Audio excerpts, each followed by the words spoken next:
Nvidia to cease producing new drivers for 32-bit systems. In large, you wouldn't really want to use Nvidia's $3,000 Titan V with a 32-bit operating system anyway.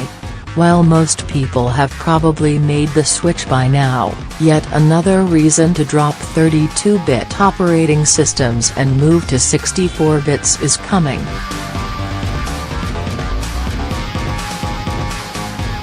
Version 390 of Nvidia's graphics drivers, likely to arrive in January, will be the last to contain support for 32-bit versions of Windows 7, 8.8.1, and 10, Linux, and FreeBSD.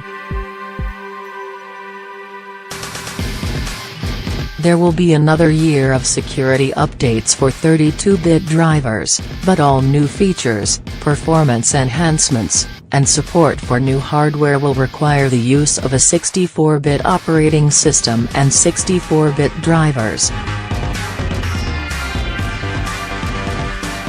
Reasons to stick with 32-bit Windows are at this point few and far between.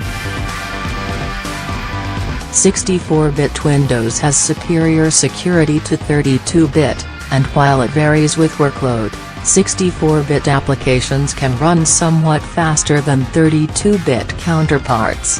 For workloads that won't fit within the constraints of 32-bit software, the difference is of course enormous.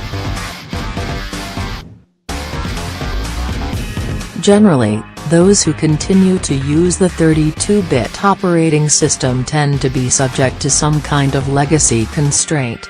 32-bit drivers won't work in 64-bit Windows, so obscure but mission-critical hardware can extend the life of 32-bit systems. Further reading: the PC BIOS will be killed off by 2020 as Intel plans move to pure UEFI. There can be software issues, too.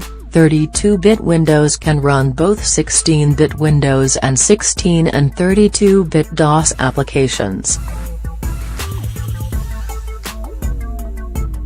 Virtualization software such as VMware, or emulation software such as DOSBox, is arguably the better option for anyone who still needs that kind of compatibility. While the PC has a long history of backward compatibility and legacy support, 16 and 32-bit software and ancient hardware are set to become a lot harder to use in the next few years. The loss of driver support is one part of this, another is Intel's plans to drop BIOS compatibility from firmware by 2020. This change will make it impossible to boot all 16-bit, and almost all 32-bit, operating systems on modern hardware.